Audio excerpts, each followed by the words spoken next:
terminally ill patients want to die. In fact, very few of them actually do. This has been shown in studies time and time again. If a patient is suffering from mental instability, they might be more inclined to choose the path of euthanasia. If we were to implement more mental health care and end-of-life care for terminally ill patients, perhaps it might eliminate the desire for euthanasia.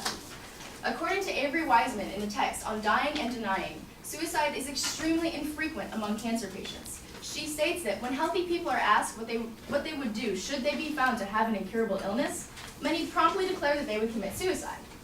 Actually, evidence indicates suicide is rather infrequent among cancer patients. The intention to take one's own life rather than submit to fatal illness is rarely implemented. The option to destroy oneself is not an expression of freedom, but one of despair. The opposition claims that we should adopt the Oregon model, that the dignity with death model is safe and well regulated, when in reality it isn't at all. Sure, the Oregon model has a number of safeguards and regulations implemented in it, but that doesn't mean they're being followed. And according to evidence, they absolutely aren't being followed at all. Wesley J. Smith said in the San Francisco Chronicle that assisted suicide boosters claimed it would be different here, and point to Oregon to show that there is no slippery slope.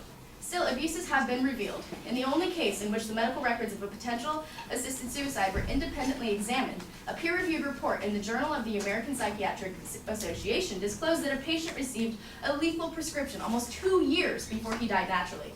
Yet Oregon law requires that a patient be likely to die within 6 months. Not only that, but the patient whose death was reviewed was permitted to keep his pills even after being hospitalized as delusional. In another case reported in the Oregonian newspaper, a woman with Alzheimer's disease and cancer received assisted suicide even after a psychiatrist reported that she didn't know what she was asking for and that her daughter was the driving force behind the request.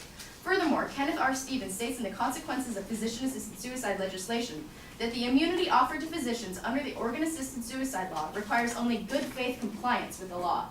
This is not a medical legal standard of care and is not applicable to any legitimate medical treatment. Oregon's assisted suicide safeguards are not being followed. There is no protection for the depressed or mentally ill. In 2003 and 2004, only 5% of those dying from assisted suicide had a mental health consultation. We published reports of a patient diagnosed by a psychiatrist as having dementia and still receiving a prescription for lethal drugs. This drug is supposed to be self-administered, and we have newspaper reports of patients being assisted in taking the drugs because they were not able to be self-administered. Many doctors are writing prescriptions for lethal drugs to patients for whom they have not previously cared. There is no real monitoring of Oregon's assisted suicides. In 2004, the prescribing doctor was present at the time the patient took the lethal doses of sleeping drugs in only 6 of the 37 deaths. Oregon's assisted suicide social experiment is being poorly conducted and managed.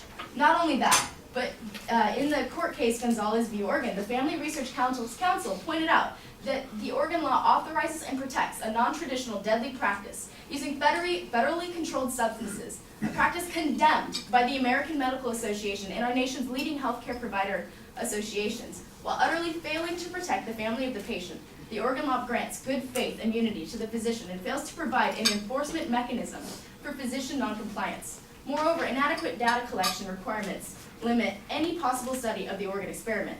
For example, the form used by Oregon to effectuate the killing requires no disclosure of the reason for the patient's request.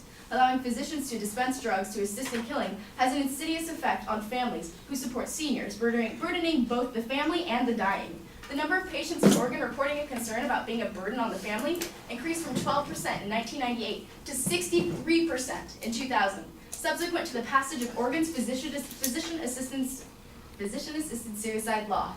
Physician-assisted suicide creates in practice a frightening duty to die. Frightening because the practice of physician-assisted suicide has been shown to be so imperfect a means of death that in one Dutch study, fully 20% of patients given what was considered to be a lethal dose lived for more than 3 hours.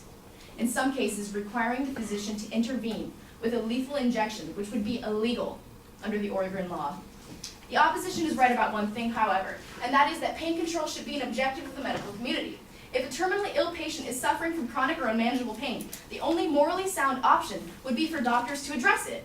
Wesley Smith agrees and expands on that idea in the text Forced Exit by saying that if we want to create a truly humane healthcare system that cares for people rather than killing them, pain control must be made universally available. For pain that average doctors cannot overcome, all HMOs must be required to make referrals to board-certified pain control experts.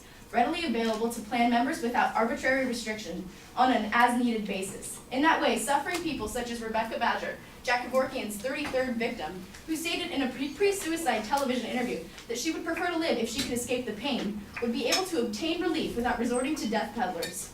Euthanasia is not a form of treatment. It's a cheaper alternative to palliative care, which is a humane option that may ultimately improve the patient's quality of life and bring them satisfaction and contentedness in their last moments. Therefore, we should be focusing on improving our nation's palliative care. Kathleen Foley, in the case against assisted suicide for the right to end-of-life care, states that opposition to legalization of assisted suicide and euthanasia is strongest among physicians who know most about caring for terminally ill patients, i.e. palliative care specialists. They know that patients requesting a physician's assistance in suicide are usually telling us as strongly as they know how that they desperately need relief from their suffering, and that without such relief they would rather die. They are making an anguished cry for help and a very ambivalent request to die. When they are treated by a physician who can hear their ambivalence, understand their desperation, and relieve their suffering, the wish to die usually disappears.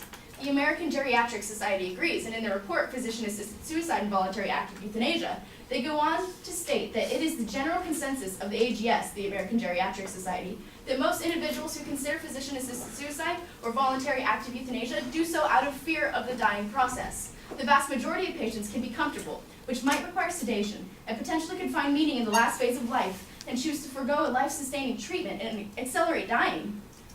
All of these options for care are already legal. Most would choose to live if they had full confidence that the care system would serve them well. A thorough search for the underlying reason for the request for death may uncover several areas amenable to potential interventions, e.g. undertreated physical symptoms, psychosocial or spiritual crisis, clinical depression, etc.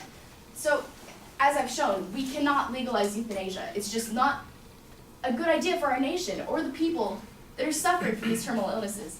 Thank you.